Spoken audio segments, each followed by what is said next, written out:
1월 15일 수요일 요한복음 5장 1절부터 9절까지의 말씀입니다.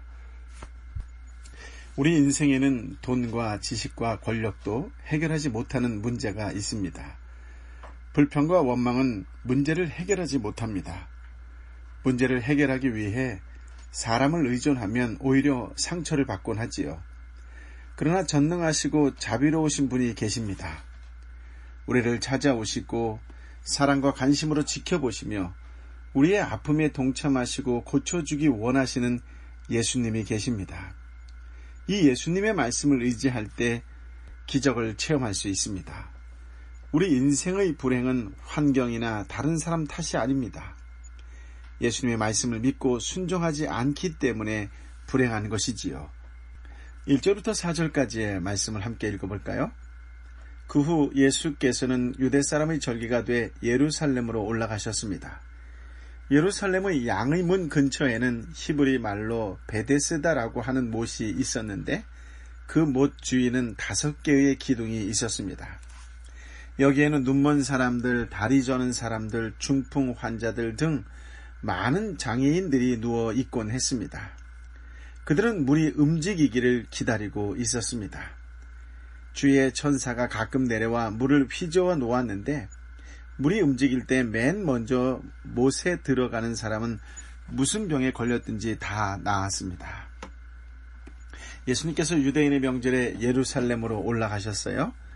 명절을 맞이한 예루살렘의 거리는 순례자들로 인산인해를 이루고 거리마다 축제의 열기가 넘실거렸을 것입니다.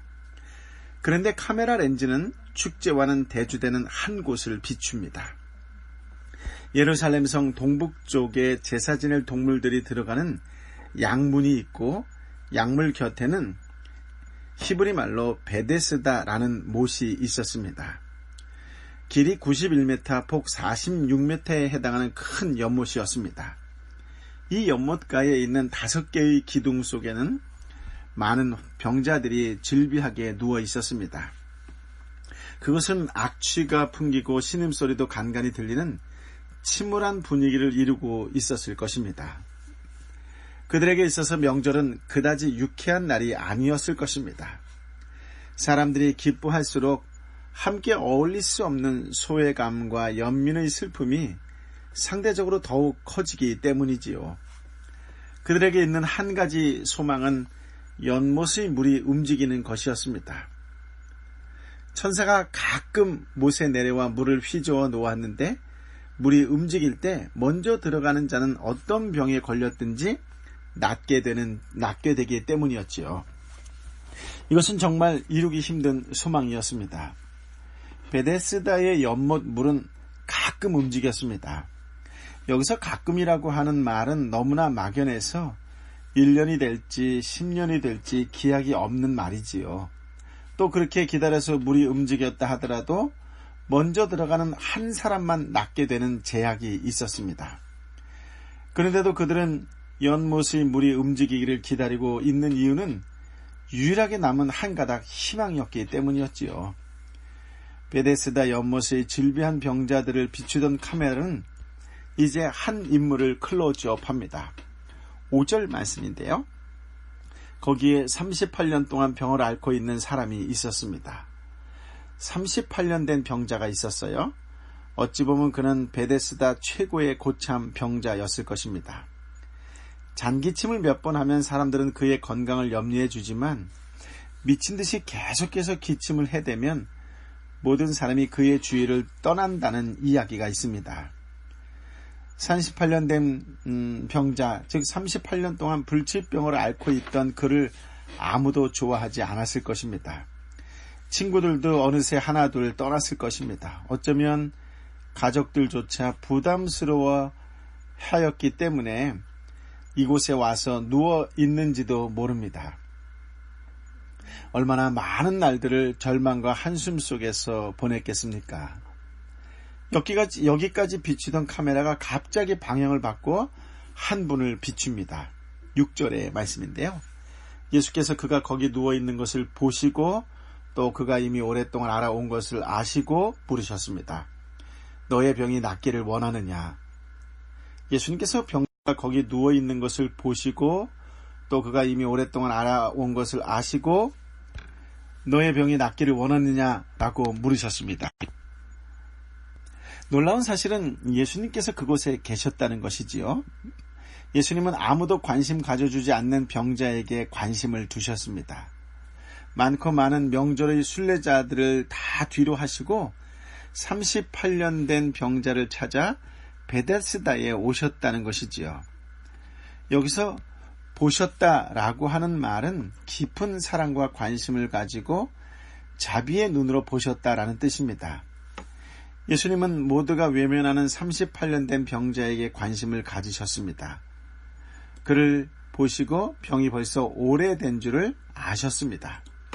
여기서 아셨다라고 하는 말은 얼마나 오랫동안 병마에 시달렸으며 지금도 얼마나 많은 괴로움을 당하고 있는가를 다 아셨다라는 뜻입니다. 예수님은 38년 된 병자의 절망과 마음의 고통을 아시고 불쌍히 여기셨지요. 그리고 그에게 자비를 베풀기를 원하셨습니다. 여기서 베데스다라고 하는 단어의 뜻은 은혜의 집, 자비의 집이라는 말입니다. 그러나 허울뿐이고 이름뿐이었습니다. 그곳에서도 치열한 경쟁이 있었기 때문입니다. 물이 움직이기 전에는 서로 동병상련의 마음으로 서로의 마음을 나누며 위로하며 격려하다가도 일단 물이 움직이면 치열한 경쟁이 벌어졌습니다. 단 한 명을 제외한 나머지는 모두 포기하고 다시 자리에 누워야 했습니다. 그러한 경쟁 사회 속에서 자비를 경험하기란 하늘의 별따기였습니다. 38년 동안 자비를 기다렸으나 자비를 얻지 못했지요. 그러나 예수님은 사람을 경제적인 가치로 판단하지 않습니다. 노동력이나 능력에 따라 평가하지도 않습니다. 병든 자도 그 생명 자체를 소중하게 여기시는 분이 바로 예수님이십니다. 예수님은 아무도 관심 가지지 않는 38년 된 병자를 찾아주셨습니다. 그에게 관심과 사랑을 보여주시며 자비를 베풀고자 하셨습니다. 치열한 경쟁, 생존 경쟁에서 밀려난 서러움과 무시받는 아픔을 아셨습니다. 그의 오랜 상처를 다 아시고 고쳐주기를 원하셨습니다. 그렇습니다. 예수님은 자비의 하나님이시여 진정한 베데스다가 되셨습니다. 그러면 예수님은 38년 된 병자에게 어떻게 자비를 베푸셨을까요? 첫째, 고침받고자 하는 소원을 주셨습니다. 예수님은 38년 된 병자에게 너의 병이 낫기를 원하느냐라고 질문하셨지요. 병자에게 이 질문을 하는 것은 사실 다소 이상해 보입니다. 그러나 병이 오래되면 만성이 되어서 낳고자 하는 소원까지 잃어버리게 됩니다. 몸은 연못가에 누워있지만 마음은 이미 소원을 상실한 상태이지요. 이렇게 사는 것이 자기 팔자라고 생각하고 체념합니다. 기도해도 응답받는 것을 기대하지 않고 건성으로 기도하게 되지요. 38년 된 병자도 자기는 구제불능이라 생각하고 체념해 버렸습니다. 그러나 예수님은 그가 거룩한 소원을 가지도록 도와주셨습니다. 여기서 거룩한 소원이라고 말하는 것은 가끔 움직이는 베데스다 연못을 보고 가지는 일반적인 소원과 구별하기 위해서입니다. 일반적인 소원은 가끔 이루어질 수도 있고 이루어지지 않을 수도 있습니다. 그러나 예수님이 주시는 거룩한 소원은 반드시 이루어집니다. 너의 병이 낫기를 원하느냐 하시는 예수님의 말씀을 듣고 낫고자 하는 소원을 가지는 것이 거룩한 소원입니다. 즉 예수님이 주신 말씀에 기초해서 다시금 소원을 가지는 것입니다. 스스로 일어날 능력도 없고 믿음도 부족한 상태이지만 이 소원만 있으면 예수님께서 고쳐주십니다. 예수님은 어떤 인생 문제도 해결해 주실 수 있는 전능하신 하나님이시며 자비의 주님이시기 때문이지요. 다른 모든 사람이 포기하고 외면할지라도 예수님은 고쳐주실 수 있습니다. 그런데 예수님은 고쳐주시기 전에 먼저 소원을 가지고 간구하기를 원하십니다. 낳고자 하는 소원도 없는데 만약 고쳐주면 감사할 줄 모르기 때문이지요. 병만 나을 뿐 예수님에 대한 감사도 없고 예수님과의 깊은 관계성도 맺혀지지 않게 됩니다. 그러므로 낫고자 하는 소원을 가지고 간구하는 것이 중요합니다. 너의 병이 낫기를 원하느냐 하시는 질문은 낫고자 하는 소원만 있으면 고쳐주시겠다는 의미입니다.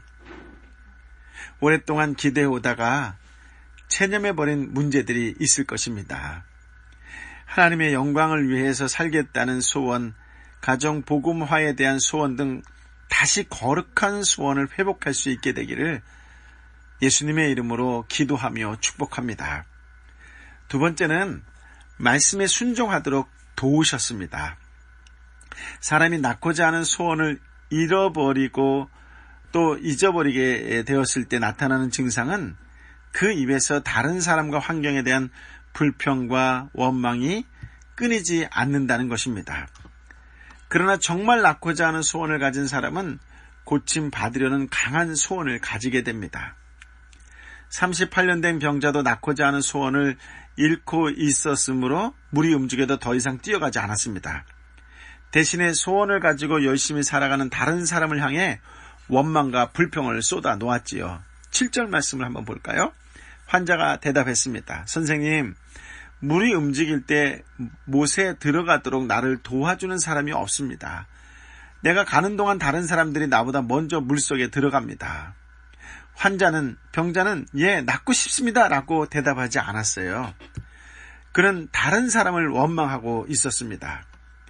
그의 말을 들어보면 자기가 그처럼 무기력하게 누워있는 것은 모두 다른 사람에게 책임이 있다는 말이죠. 다른 사람이 도와주지 않았기 때문이며 다른 사람들이 먼저 물에 들어갔기 때문이라고 이야기하는 것입니다. 여기서 그의 38년 동안 찌들은 의존심과 패배감을 엿볼 수 있습니다. 물론 그는 도움이 필요한 사람입니다. 그러나 모든 사람이 병 낫기 위해 왔는데 그들에게 도움을 요구하는 것이 오히려 이상하지요. 의존심이 강한 만큼 그는 사람들로부터 받는 상처도 많았습니다. 도와주기를 바라는 만큼 도와주지 않았을 때 받는 배신감도 컸지요. 사실 그러한 상처들은 다른 사람들이 준 상처라기보다는 자기 스스로 만들어낸 상처였습니다. 패배감은 반복된 실패에서 생긴 것이었습니다. 처음에는 이 병자도 물이 움직일 때 먼저 내려가려고 애를 썼을 것입니다. 그러나 물이 동할 때마다 항상 경쟁에서 낙오자가 되었습니다. 경쟁에서 패배하여 돌아서는 그는 비참함을 느꼈습니다. 나는 할 수 없어. 나는 해도 안 돼. 라는 생각이 그의 생각을 사로잡았지요. 그는 생각과 마음이 온통 부정적이 되었습니다. 아마 그는 육체의 병만 생각했지 자기의 마음이 이처럼 삐뚤어져 있는 것을 미처 생각하지 못했을 것입니다. 그러나 예수님의 질문을 통해 그의 문제가 다 드러났습니다.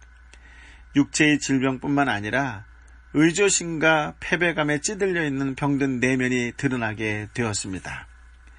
그런데 예수님은 참으로 자비하신 분이십니다. 예수님은 원망과 불평을 쏟아낼 수밖에 없는 그를 용납하셨습니다. 그를 책망하지 않으시고 있는 모습 그대로를 받으셨습니다. 그의 넋두리를 기도로 연락하셨습니다. 대단히 부정적이었지만 그 마음에 티끌같은 소원이 일어나는 것을 보시고 말씀하셨습니다. 8절에 이렇게 되어 있지요. 그러자 예수님께서 그에게 말씀하셨습니다. 일어나 내 자리를 들고 걸어가거라. 이 말씀은 권능으로 역사하였습니다. 9절에 보니까 그러자 그가 곧 나아서 자리를 들고 걸어갔습니다. 그날은 안식일이었습니다. 성경을 보면 예수님은 병자를 고치실 때 여러 가지 방법으로 도와주십니다.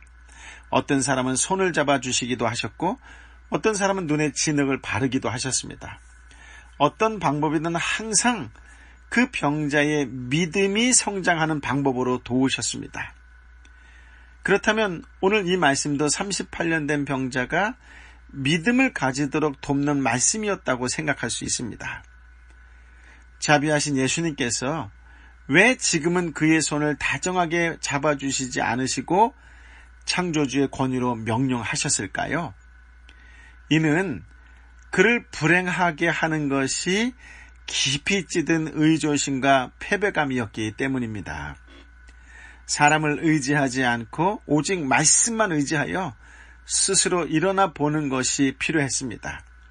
그렇게 할 때 육신의 질병뿐만 아니라 의존심과 패배감을 치료할 수 있기 때문이지요. 병자는 말씀에 순종하여 일어섰습니다. 일어설 수 없으리라 생각했던 그가 일어날 수 있었습니다. 측면도로만 보이던 세상이 입체적으로 보였습니다. 더 이상 비참하게 기어가는 삶을 살지 않고 뛰어가는 삶을 살 수 있었습니다. 그는 다른 사람을 의지하지 않고도 살아갈 수 있음을 알게 되었습니다. 자신의 불행이 다른 사람과 환경 탓이 아니라 자기 탓이었음을 깨달았습니다. 절망의 상징이여 모든 사람에게 부담을 주는 사람이 누구든지 예수님의 말씀을 영접하기만 하면 진정한 자비를 체험하고 새 삶을 살 수 있다는 희망을 주는 표상이 되었습니다. 그를 보는 사람마다 나도 예수님께 가면 나을 수 있다라는 희망을 가지게 되었을 것입니다.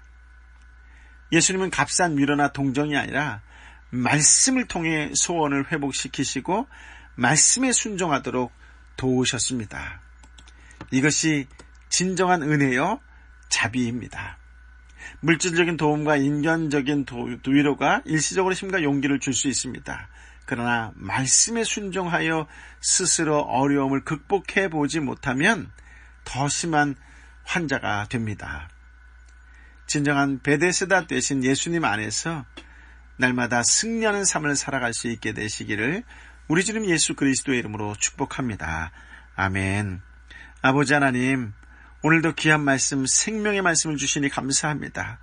오늘 주신 이 말씀을 붙잡고 더욱 기도하며 순종하며 나아가는 믿음의 사람으로 살아가는 복된 날이 되게 하여 주옵소서. 오 성령이여 임하여 주옵소서.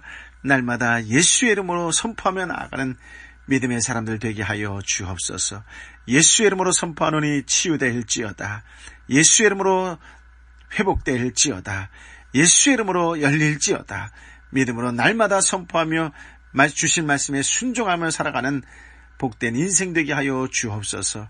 이제는 우리 주님 예수 그리스도의 은혜와 아버지 하나님의 크신 사랑과 성령 하나님의 위로 역사 교통 충만하심이 오늘도 주신 말씀을 붙잡고 순종하며 나아가며 세상 속에 그리스도의 향기로 축복의 통로로 살겠노라고 결단하는 하나님의 사람들 한 사람 한 사람 머리 위에 이 땅과 열방의 선교사님들 한 분 한 분 가운데에 지금부터 영원토록 함께하여 주옵기를 간절히 축원하옵나이다. 아멘.